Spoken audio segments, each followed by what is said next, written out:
Selamat siang Bapak Ibu. Pertama sekali saya mengucapkan terima kasih banyak buat Bapak Ibu yang sudah hadir, memberikan waktu dan kesempatan untuk mari kita bertemu pada siang hari ini.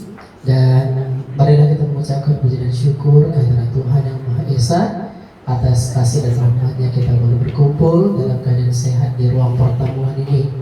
Bapak Ibu, pada kesempatan siang hari ini kenapa kami mengumpulkan Bapak Ibu? Dikarenakan ada program yaitu pengibasan budaya positif SD Negeri 013 Kupang. Dampak daripada pengibasan ini nanti adalah yaitu terkait pengembangan budaya positif di sekolah kita. Dan Bapak Ibu juga mungkin sudah melihat seperti apa kira-kira pengembangan yang sudah kita mulai di SDN 013 Kupang. Namun pengibasan budaya positif ini tidak akan berjalan dengan baik, tidak akan menjadi budaya kita kalau kita tidak bekerja sama, kalau kita tidak berkolaborasi. Untuk itu Bapak Ibu, hari ini kami undang kita di tempat ini supaya nanti kita boleh saling bertukar pikiran. Budaya positif ini apakah layak dikembangkan atau ada hal baru yang akan kita lakukan di sekolah kita ini untuk kedepannya menjadi satu program di kita mulai dan terus menerus akan kita laksanakan sampai kita habis masa kerja kita mungkin di sekolah ini. Nah Bapak Ibu, sudah saya jelaskan tadi bahwa judulnya adalah pengibasan budaya positif. Pengibasan budaya positif ini ada 3 hal. Yang pertama adalah posisi kontrol. Posisi kontrol nanti akan dijelaskan oleh Bapak Claudius. Dan yang kedua nanti ada keyakinan kelas, kesepakatan kelas, nanti saya yang akan menjelaskan. Dan nanti penanganan siswa, bagaimana menangani siswa yang bermasalah di kelas, itu salah satu nanti dijelaskan oleh Ibu Reni. Nanti juga ada penjelasan melalui video yang akan kita lihat secara langsung. Nah Bapak Ibu, demikian kata pengantar dari saya. Kita akan langsung mulai saja. Langsung saya serahkan kepada Pak Claudius pada materi posisi kontrol. Silakan Pak. Baik, terima kasih Pak Ular atas kesempatannya. Ya, sebelum kita memulai pengibasan budaya positif, ada pantun sedikit ya Ibu. Buah nangka, buah mangga, dimakan bareng si mama. Selamat siang semuanya. Mari kita berkolaborasi bersama. Baik. Ya, di sini sebelum kita mendapatkan budaya positif, kita harus tahu dulu kontrol kita di mana. Posisi kita sebagai guru sebagai apa? Ya, kita harus tahu dulu. Kita itu refleksikan dulu. Kita itu seringnya melakukan apa? Nah, di sini dengan penerapan budaya positif, kita akan menghasilkan suatu ekosistem sekolah yang suasananya positif. Jadi salah satu hal yang membuat budaya positif adalah mindset kita harus positif. Tidak menganggap kesalahan anak itu adalah salah. Setiap masalah anak pasti ada tujuannya. Setiap kesalahan anak pasti ada maksudnya. Nah, bagaimana kita memposisikan diri, kita akan pelajari itu. Nah, hal positif ini juga akan menular seperti yang tadi saya pantunkan jika kita berkolaborasi. Ya. Kemudian karakter siswa juga menjadi suatu hal yang harus kita pertimbangkan. Coba Bapak Ibu guru, siapa di sini yang kelasnya semuanya baik? Siswanya tidak ada. Nah, itu akan berkaitan dengan kebutuhan hidupnya yang tidak terpenuhi. Nah, itu kita akan pelajari lagi nanti. Kemudian konsep-konsep inti budaya positif dan penerapannya. Konsep-konsep inti dalam budaya positif, disiplin positif, posisi kontrol institusi, keyakinan sekolah, kelas, dan segitiga restitusi. Kita masuk saja ke posisi kontrol institusi. Nah, ini ada 5. Kita sebagai apa di sini?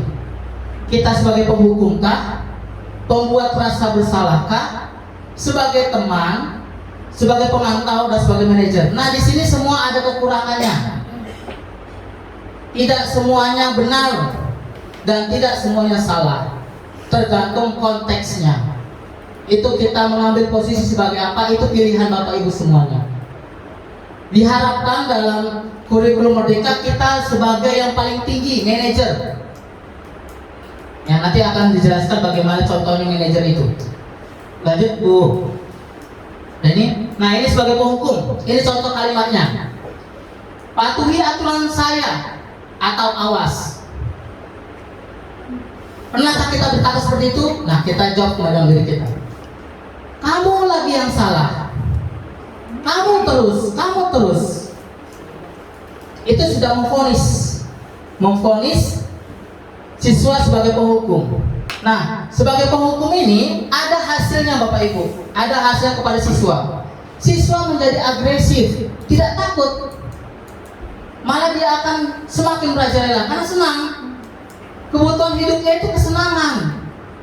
Dia yang tidak terpenuhi di rumah itu kesenangan. Jadi dia senang seperti itu. Ibunya perhatian sama saya. Makin parah dia nantinya. Bukan semakin jerah. Hanya 5 menit, hitunglah coba. Hanya 5 menit dia seperti itu memperhatikan. Tapi nanti akhirnya tidak menjadi kesadaran diri. Itu negatifnya dari posisi penghukum.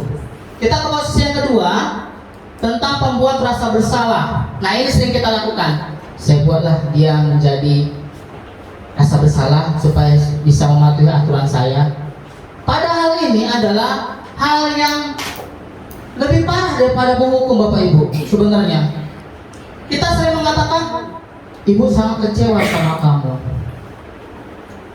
Berapa kali Bapak sudah beritahu kamu lagi yang berbuat seperti itu. Dikatakan dengan lembut sekali. Ini menyentuh perasaan anak. Secara emosional anak akan tersentuh.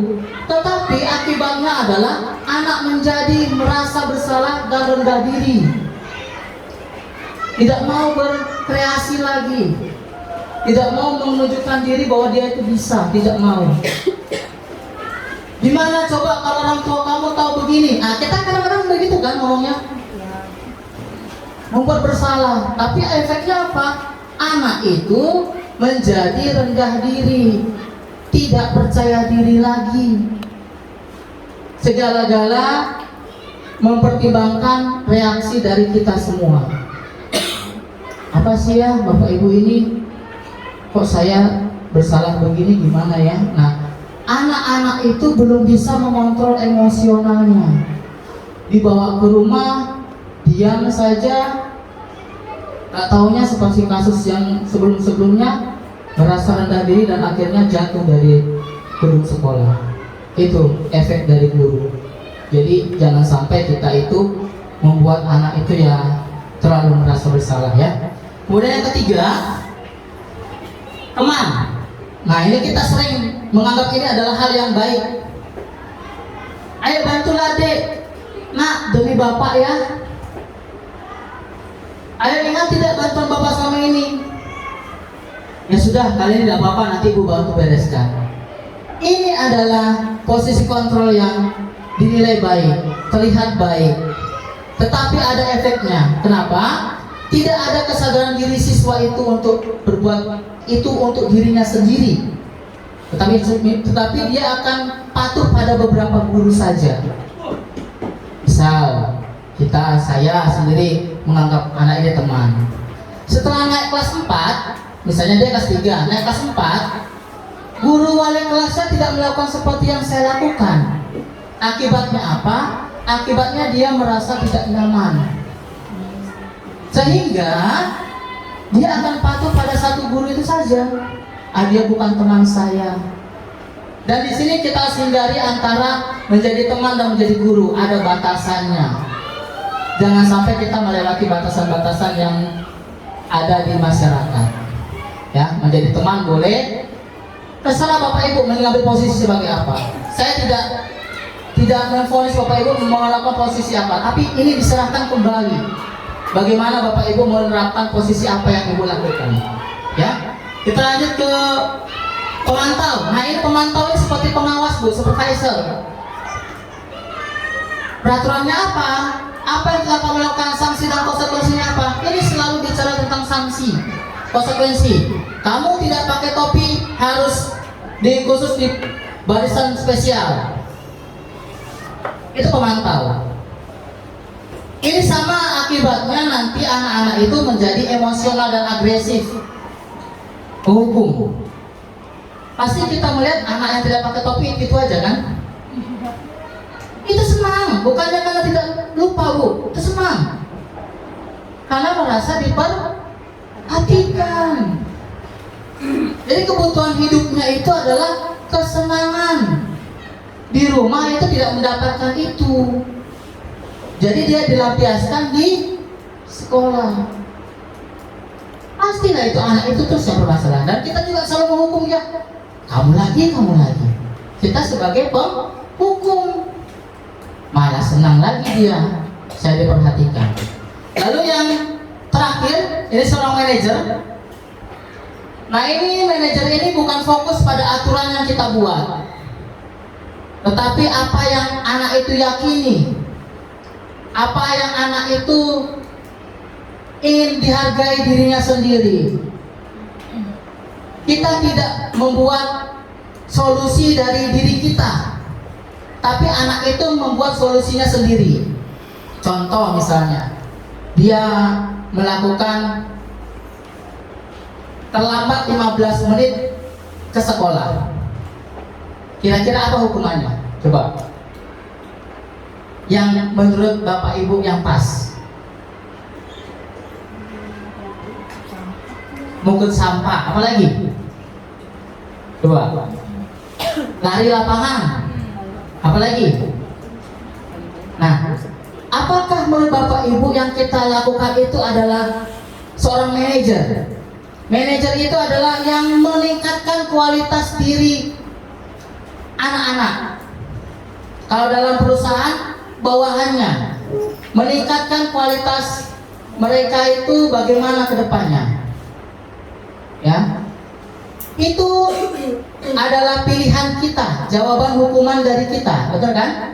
Dari lapangan, berdiri depan pintu kelas dan sebagainya. Nah, yang kita sampaikan adalah nanti ini akan kita pelajari di segitiga restitusi tentang perkataan ini. Apa yang kita yakini? Yakini ini ada berasal dari keyakinan kelas. Nah, itu nanti akan kita berjalan. Lalu apakah kamu meyakininya? Yakin ini pada keyakinan kelas, bukan aturan sekolah. Kenapa bukan aturan sekolah? Karena keyakinan kelas adalah turunan dari aturan sekolah. Itu yang akan dijelaskan nantinya. Jika kamu meyakininya, apa kamu bersedia memperbaikinya? Kira-kira kalau anak salah, dia mau memperbaikinya nggak Bapak Ibu? Pasti mau. Karena dia merasa bersalah. Misal tadi berantem misalnya. Kita itu kadang-kadang menganggap berantem itu suatu hal yang sudah parah ya. Tapi nanti 15 menit kemudian mereka main lagi Bapak Ibu. Kita ikut-ikutan, ini berkelahi terus dua orang ini. Tapi nanti setelah keluar kantor itu baik-baik lagi tuh. Jika kamu memperbaiki ini, hal ini menunjukkan apa tentang dirimu dan apa rencana kamu untuk memperbaiki hal ini. Nah ini, seorang manajer itu tidak fokus pada peraturannya saja, tetapi bagaimana cara memperbaikinya. Anak-anak diminta untuk memperbaikinya. Apa hal-hal yang perlu diperbaiki dalam hal itu? Ya, inilah pilihan kita Bapak Ibu. Dan ini adalah sesuatu yang dianjurkan dalam pendidikan guru penggerak menjadi seorang manajer, di mana pendekatannya adalah pendekatan yang humanis dan organik, tidak berbasis sebagai mesin, tidak berbasis sebagai atasan dan bawahan, tidak seperti itu. Manajer itu adalah mengayomi. Ya, nah inilah kita ambil posisi ini, kita refleksikan apa yang sering kita lakukan. Pilihannya ada 5, sering yang mana kita lakukan. Nah ini nanti akan dilanjutkan dengan keyakinan kelas, di mana itu akan menjelaskan tentang alur dari segitiga restitusi yang akan kita pelajari selanjutnya. Demikian dari saya. Apakah ada pertanyaan untuk sesi pertama? Silakan Bapak Ibu. Tentang posisi ini apakah sudah paham atau belum? Silakan ditanyakan jika ingin ditanyakan. Apakah salah semua posisi? Tidak ada yang salah Bapak Ibu. Tergantung kita menempatkan diri. Tapi itu tadi yang saya katakan adalah efeknya. Efeknya tadi saya sampaikan, menjadi penghukum bagaimana, pembuat rasa bersalah bagaimana, teman bagaimana, pemantau bagaimana, dan manajer bagaimana. Tapi kita diharapkan untuk mempelajari kelimanya. Dan cita-cita dari program ini adalah menjadi seorang manajer bagi anak-anak kita, tidak menjadi penghakim, pemvonis. Ya, ada yang ditanyakan? Cukup? Cukup. Baik, terima kasih. Itu penjelasan saya tentang positif kontrol, dan akan dilanjutkan lagi dengan keyakinan kelas yang akan dibawakan oleh Pak Hotler. Saya persilakan. Tepuk tangan dulu Bapak Ibu. Nah, kita sudahi Bapak Ibu. Sekarang kita lanjut keyakinan kelas. Nah, ya silakan Ibu. Nah, keyakinan kelas ini Bu, semalam ada pertanyaan begini. Apa bedanya kesepakatan kelas dengan keyakinan kelas? Jadi kalau misalnya peraturan di kelas itu biasanya kan kita sudah ada dilarang mengambil barang yang tidak milik kita pribadi misalnya. Nah, di keyakinan itu dari setiap kata-kata yang kita sudah susun, menjaga kebersihan kelas, apalagi yang ditulis anak misalnya dan lain sebagainya, nanti kita baru jelaskan. Nah Bapak Ibu, beberapa kelas sudah ada saya lihat membuat kesepakatan kelas. Ada 6A, di kelas 5 juga sebagian sudah ada, di beberapa kelas 6 juga sudah ada. Artinya sudah paham, sudah mengenal apa itu keyakinan kelas atau apa itu kesepakatan kelas. Bapak Ibu, kesepakatan kelas itu tidak boleh guru sendiri yang membuat, tetapi dibuat bersama-sama. Nah, Bapak Ibu saya tidak banyak jelaskan. Jadi langkah pertama Bapak Ibu, kita nanti minta langkah cara membuatnya, dan ini rencana kita akan langsung kerjakan hari Sabtu. Jadi setiap kelas itu untuk nanti harus membuat keyakinan kelas. Jadi hari Sabtu itu kita akan langsung membuat.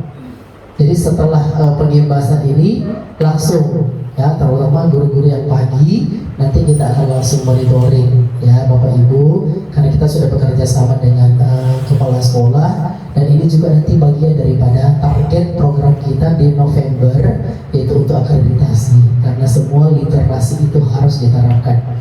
Nah Bapak Ibu, di tangan saya ada namanya sticky note. Sticky note ini akan dibagikan nanti di kelas masing-masing. Di siswa itu, kalau tidak ada sticky note, boleh kertas anak peserta didik itu 1 lembar bagi 4, misalnya seperti itu boleh.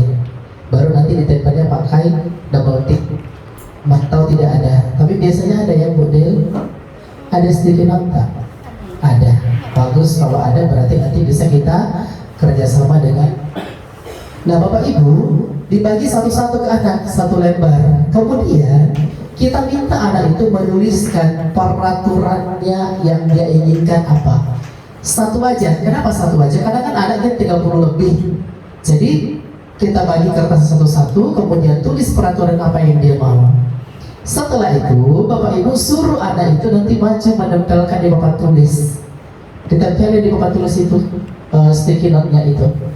Kemudian kita bedakan sama makna yang sama, kita bariskan. Misalnya kalau dia berbau tentang menjaga kebersihan, misalnya buanglah sampah pada tempatnya, laksanakan piketmu, dan lain sebagainya, misalnya isinya seperti itu. Nanti kita buat 1 jalur di papan tulis itu, 1 jalur. Kemudian tidak boleh mengejek orang tua, misalnya tidak boleh menghormati guru. Kata-kata menghormati, menghargai itu 1 deret. Nah setelah kita, dan yang membariskan ini pun nanti anak-anak Bapak Ibu, dia yang sendiri membedakan mana di situ tentang kebersihan, mana di situ tentang menghargai dan lain sebagainya. Nah sampai pada tahap semuanya sudah terpenuhi, kemudian Bapak Ibu nanti kita akan minta peserta didik itu mengubah kata-kata negatif itu menjadi positif.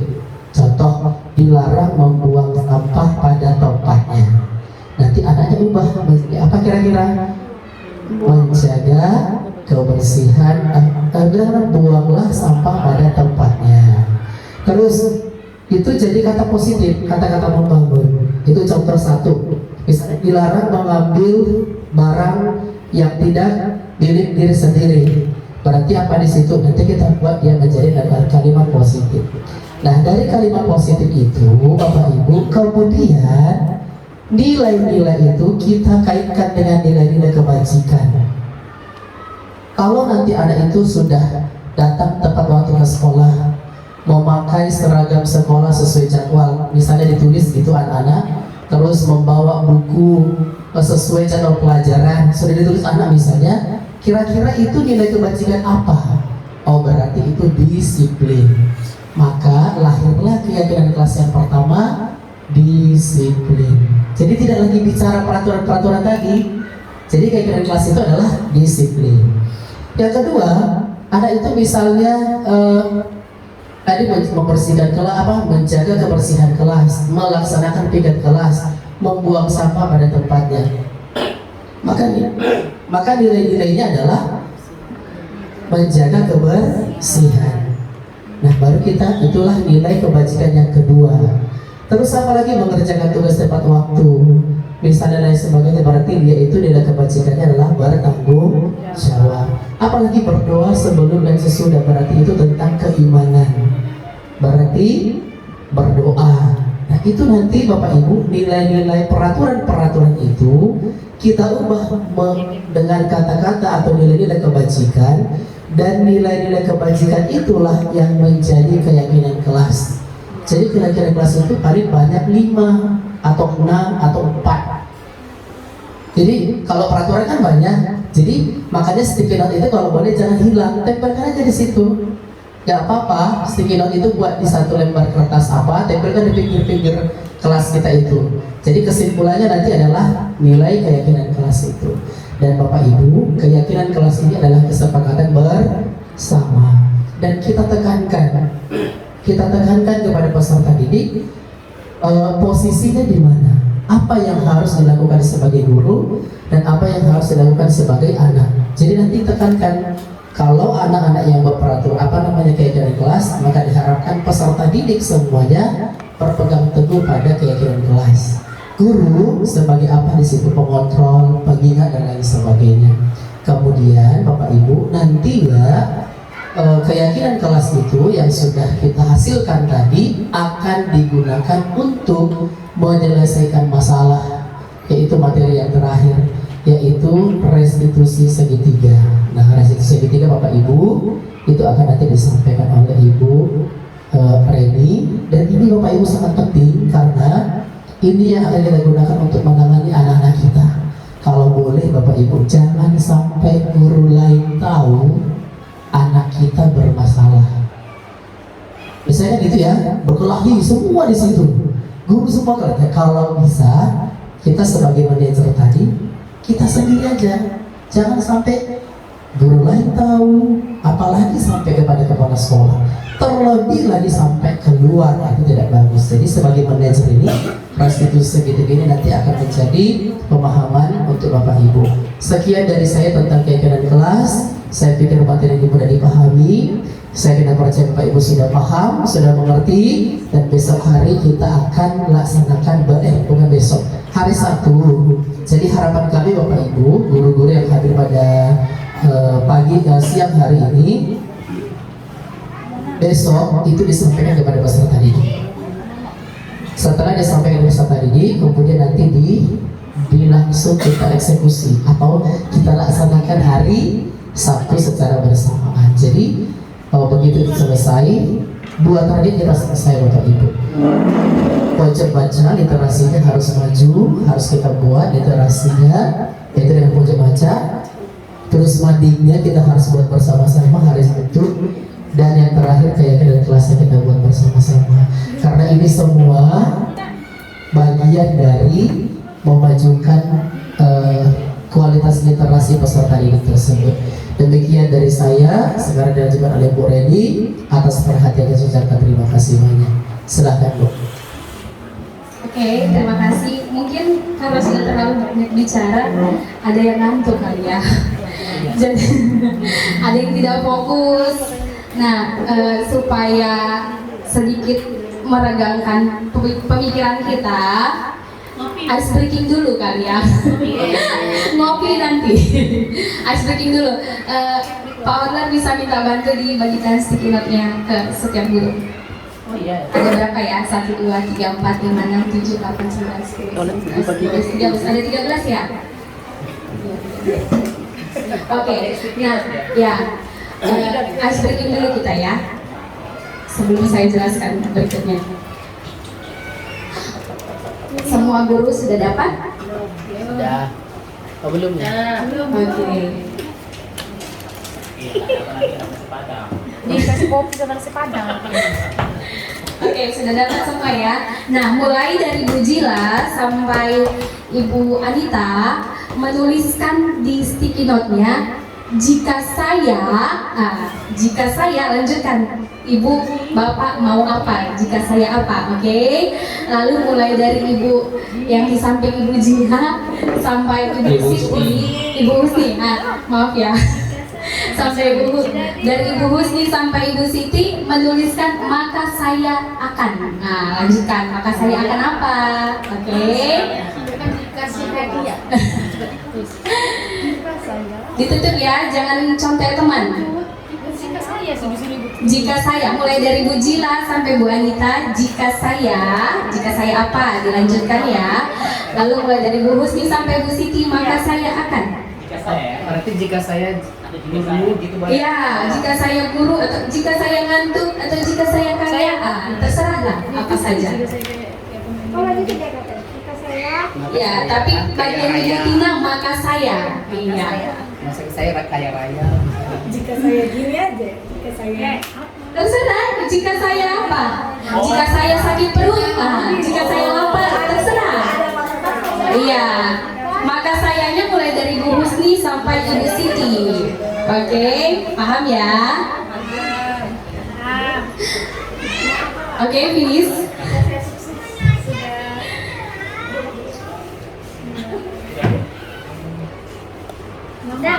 Oke, finish ya. Nah, ketika jika saya Ibu Anita bacakan, maka sayanya Ibu Siti yang bacakan. Jadi berpasangan kanan dan kiri. Oke. Oke. Oke, kita mulai dari Bu Anita ya. Oh belum. Ditutup ya, jangan contek.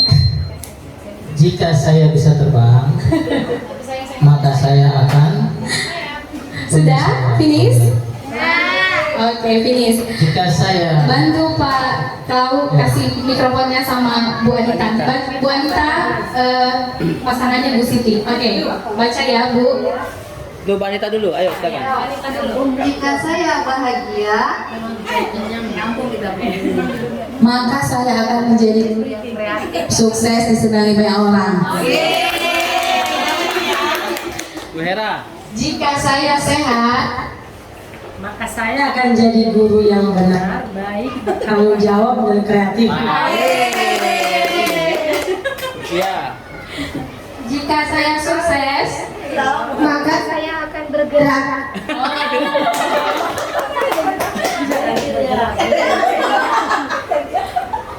jika saya lapar, maka saya akan berusaha.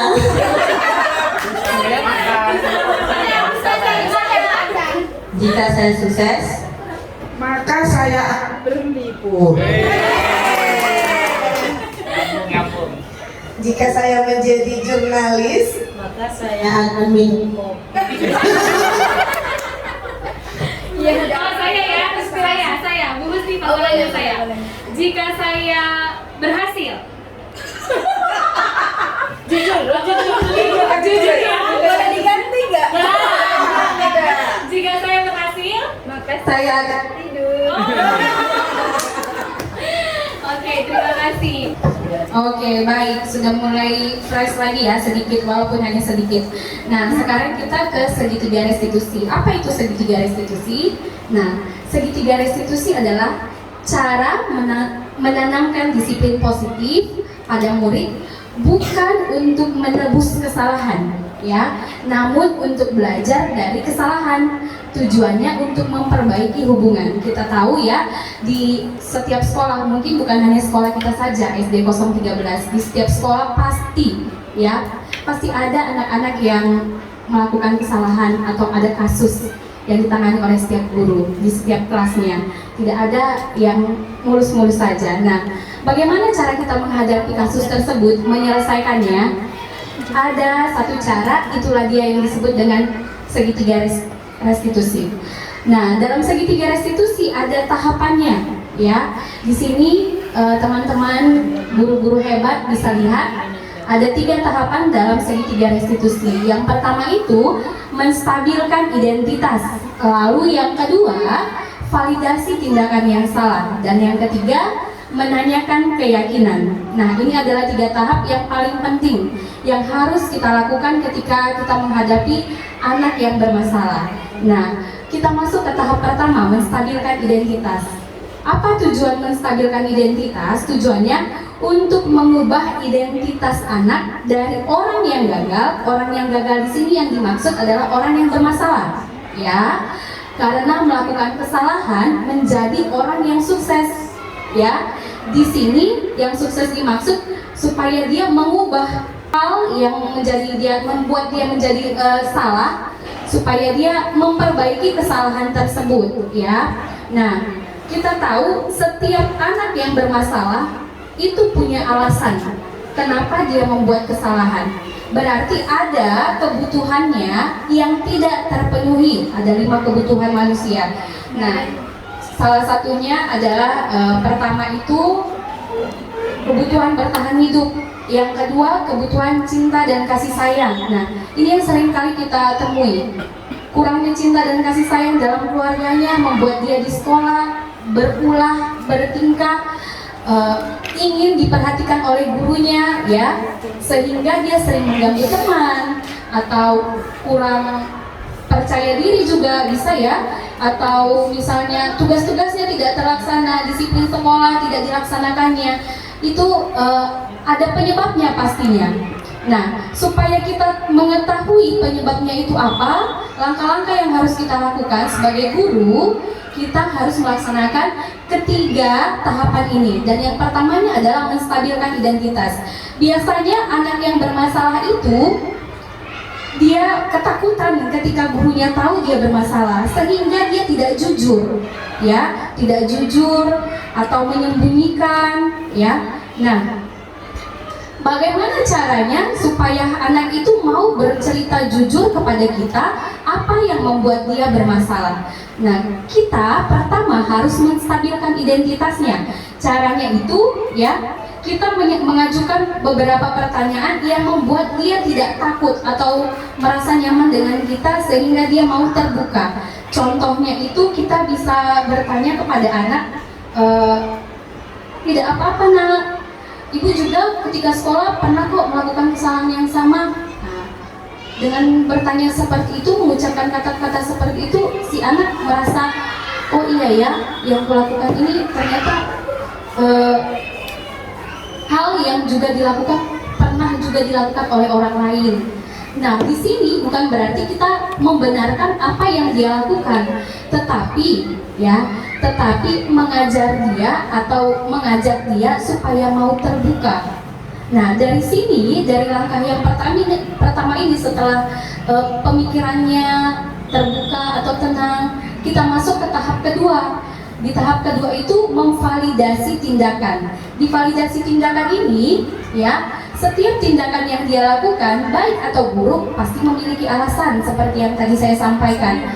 Nah, setelah dia nyaman dengan kita, lalu di validasi tindakan kita bisa bertanya apa yang menjadi penyebab dia melakukan hal tersebut. Kita bisa mengajukan beberapa pertanyaan. Contohnya ya, yang kamu lakukan itu apa sebabnya nak? Atau misalnya itu pertanyaan yang lain, kamu pasti punya alasan mengapa melakukan itu, bisa cerita ke ibu. Dengan bertanya seperti itu pasti si anak mau terbuka dan bercerita apa yang menyebabkan dia melakukan hal tersebut, ya. Lalu setelah bagian pertama atau langkah pertama dan langkah kedua sudah sukses kita lakukan, maka kita ke tahap ketiga, yaitu menanyakan keyakinan yang tadi sudah kita buat bersama di kelas. Makanya tadi yang disampaikan oleh Pak Hodler, membuat keyakinan kelas itu harus bersama-sama dengan murid. Jadi apa yang mereka buat, keyakinan di kelasnya, dia benar-benar tahu. Kalau gurunya sendiri yang membuat, si anak pasti tidak tahu apa keyakinan kelasnya. Tetapi ketika kita mengajak anak-anak bersama-sama membuat keyakinan kelas, nah dia jadi tahu, oh ternyata aku melanggar hal ini, begitu. Jadi kita bisa mengajukan pertanyaan ya kepada anak tersebut, kamu ingat nggak keyakinan kelas yang kemarin kita buat? Kira-kira keyakinan kelas yang mana nak yang kamu langgar atau yang kamu tidak lakukan? Nah, dia bisa kasih tahu tanpa harus kita paksa sendiri. Setelah dia kasih tahu, iya bu, yang saya tidak lakukan disiplin misalnya begitu.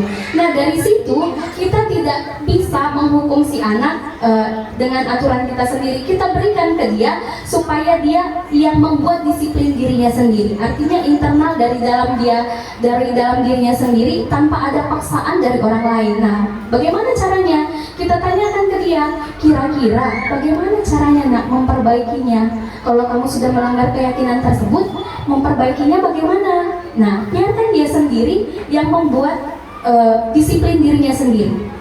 Dia akan menjawab mungkin ya, iya bu, misalnya dia berantem dengan temannya, kira-kira memperbaikinya bagaimana? Mana nak? Saya harus minta maaf bu. Jadi dari dia sendiri, bukan kita sendiri yang mengatakan kamu harus minta maaf ya, tidak.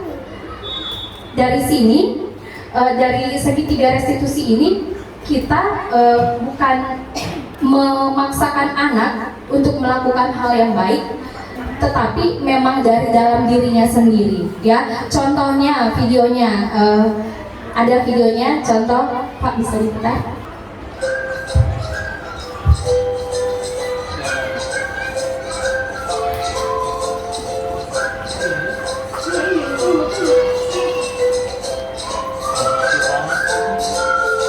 Contohnya ya, ini kasus anak kelas 1.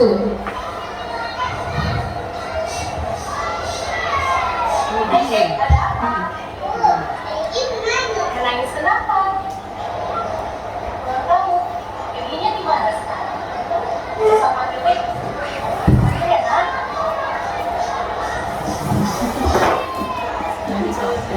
Gigi sama gigi mah. Sama Gisnya tadi kamu nangis. Gigi tadi kata Gisnya kamu nangis. Benar atau tidak?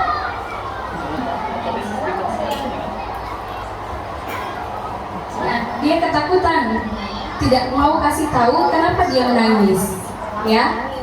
Dia takut gurunya akan marah. Ternyata gurunya bilang bahwa ketika sekolah gurunya juga pernah menangis sama seperti dia. Jadi itu adalah hal yang wajar, ya.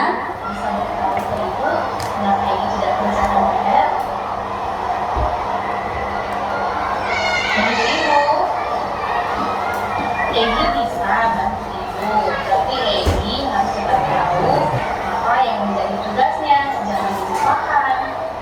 Paham Egi?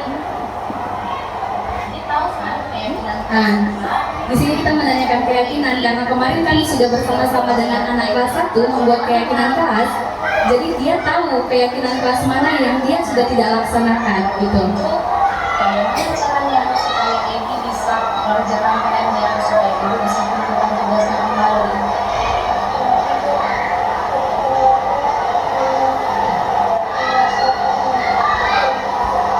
Nah, dari sini si anak itu sendiri yang meminta supaya saya memberikan waktu kepada dia untuk kembali mengerjakan tugasnya dan berjanji tidak melakukan hal yang sama lagi.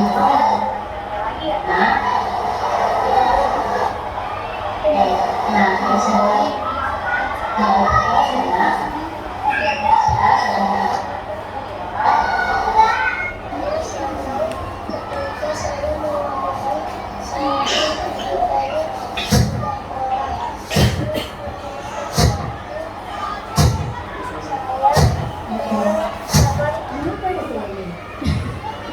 Oke, baik. Nah, ketika ditanya kepada si anak, kalau kamu melakukan kesalahan, gurumu seperti itu, gimana tanggapanmu? Dia bilang dia senang.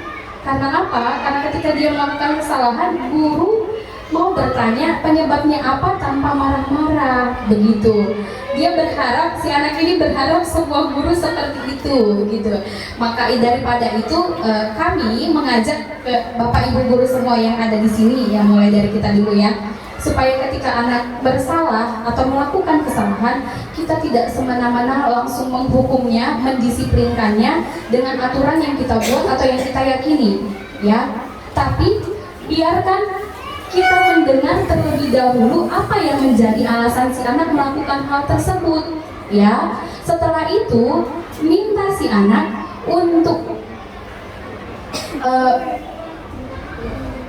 bertanya atau memberikan tanggapannya mengenai apa yang telah dia tidak laksanakan atau apa yang tidak dia lakukan dan bagaimana cara memperbaikinya. Di sini anak juga menjadi lebih motivasi dalam dirinya untuk melakukan hal yang baik itu bukan dari luar, bukan eksternal dari orang lain, tetapi dari dalam dirinya sendiri.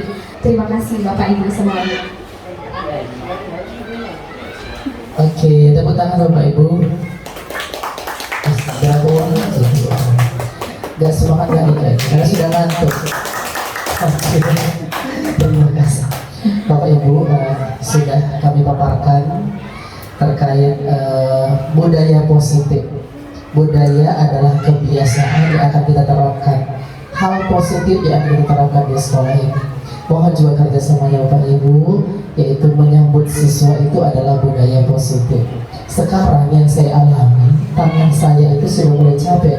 Turun tangga, tetap naik tangga, kemudian Pak, artinya apa? Dulunya kita kan jarang menemukan itu ya. Anak lewat aja lah gitu. Tapi sekarang sudah mulai saya lihat anak itu dari jauh dan disambutnya kita, disalamnya dan lain sebagainya. Jadi Bapak Ibu, ayo kita sama-sama membangun budaya positif ini. Dan kalau ada program positif yang baru yang akan kita kembangkan, silahkan kita pikirkan sama-sama, ke depan kita lakukan sama-sama. Kami buka sisi pertanyaan kalau ada, mungkin silahkan. Mungkin Bu Susi selalu koordinator kesiswaan, ada yang mau ditanyakan Bu? Baik, terima kasih Pak Odler waktu yang diberikan. Saya tidak bertanya ya, tapi kita sharing Pak Od, saya minta sharing apa yang sudah saya alami di kelas saya. Saya menganggap kelas saya itu kelas yang paling bising gitu. Mungkin Bapak Ibu guru yang lain yang masuk kelas saya juga seperti itu, atau di kelasnya juga seperti itu, bising seperti anak saya. Jadi saya menginginkan, tadi sudah Pak Hot ajarkan untuk berbagi apa namanya itu, tapi saya sudah membuat itu dengan cara lesan, apa yang dimau anak, maunya apa, terus mereka sudah menyebutkan masing-masing. Bu, berpakaian rapi kalau di dalam kelas sampai pulang, kita tulis. Bu, setelah jam istirahat masuk tepat waktu. Oke, kita sepakati. Kita lemparkan ke anak semua. Kira-kira sepakat nggak kalian? Iya Bu. Itu sampai kira-kira 8 itu tadi. Jadi kok yang saya alami setelah membuat kesepakatan itu banyak pula yang melanggar. Terus sampai dia tulis di situ, kita buat kesepakatan di situ tidak boleh bising saat belajar. Nah, ketua kelas sendiri baru tadi saya nampak nulis di dinding kelas 6A terbising. Saya sekarang setelah Pak Untuk tanyakan, apakah salah apa yang saya lakukan tadi? Kok sampai anak saya ketua sendiri tadi? Saya nggak bisa, saya masih mikir-mikir ini. Apakah salah saya membuat kesepakatan tidak boleh bising saat belajar? Karena bising semua, sehingga membuat kesepakatan seperti itu. Nah, yang terjadi ini dia menulis di dinding. Saya marah betul tadi. Apa? Kamu mau apa? Sampai saya bertanya seperti itu. Jadi mereka tidak menjawab apa-apa. Mungkin karena di depan anak banyak. Tidak seperti Bu Reni tadi. Kita panggil anak itu, kita ajak ngomong terbuka. Kami belum ada kesempatan untuk ke situ.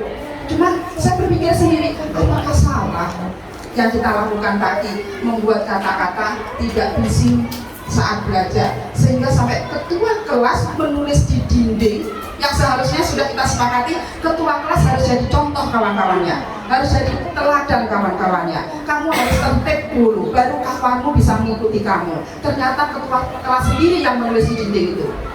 Sampai akhirnya bilang tadi, kamu sebisa mungkin usaha kamu hapus tulisan itu.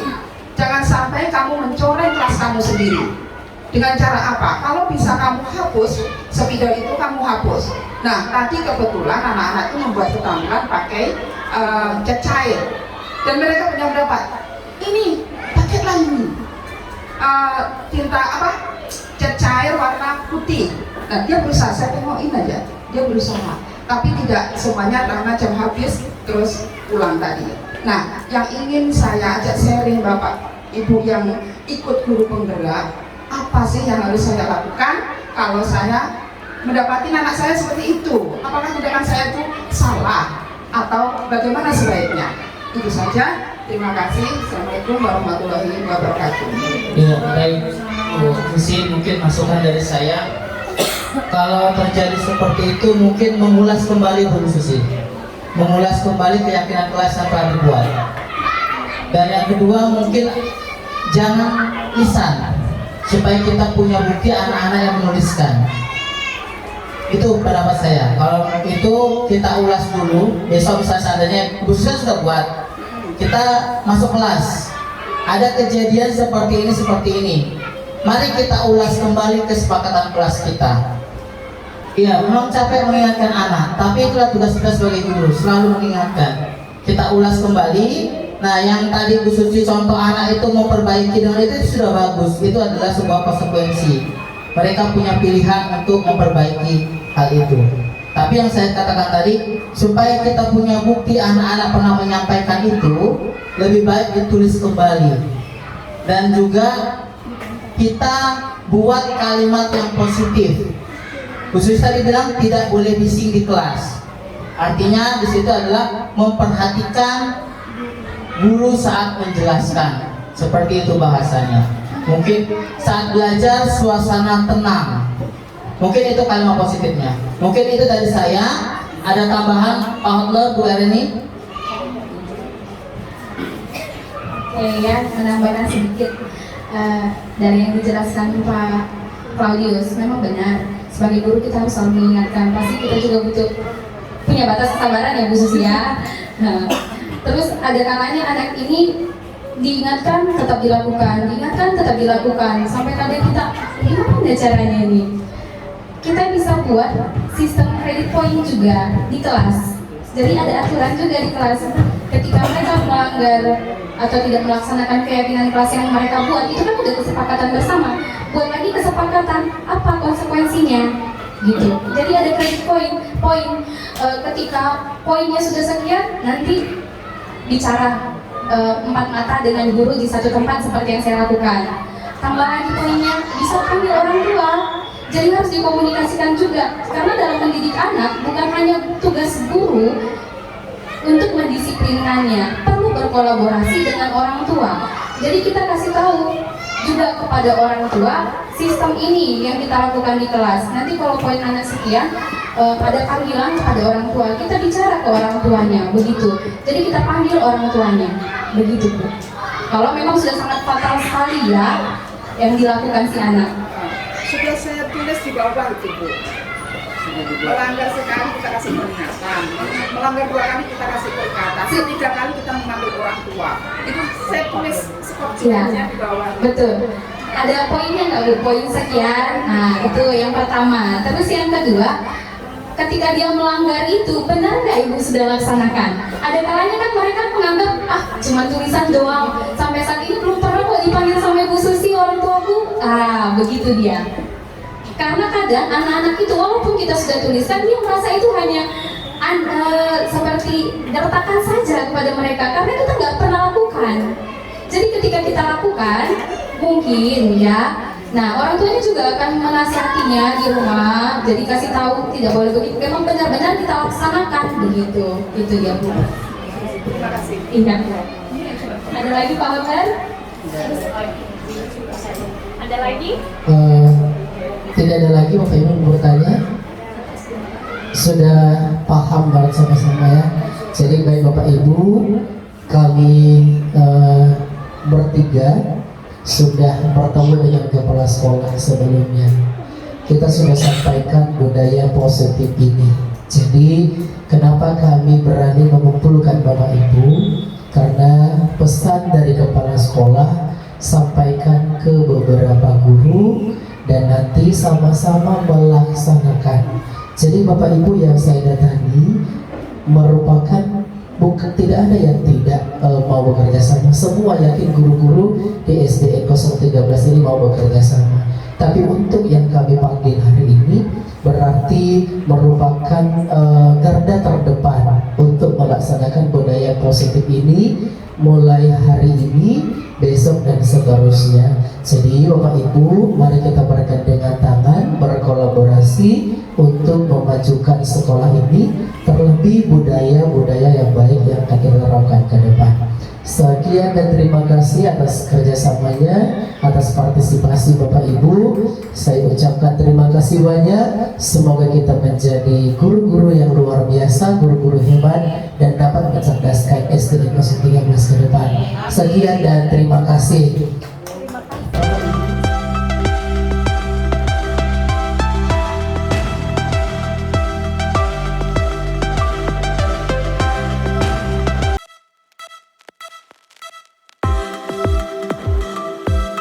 Keyakinan kelas. Nah, biasanya kan kita ada peraturan kelas. Kalau peraturan kelas itu bahasanya yang negatif. Nah, kalau keyakinan kelas, kita nanti rubah kata negatif itu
satu saja.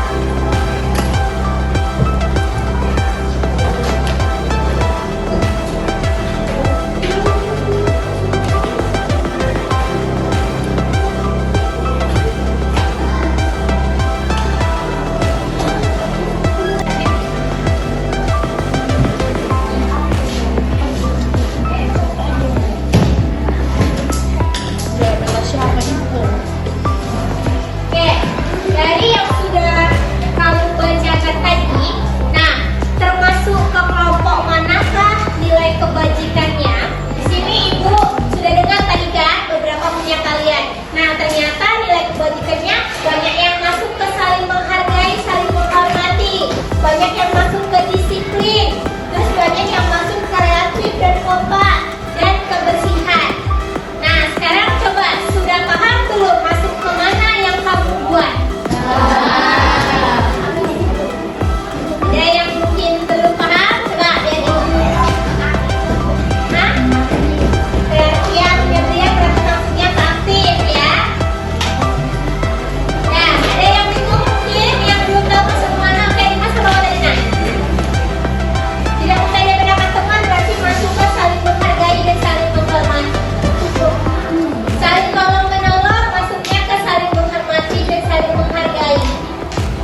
ada aku.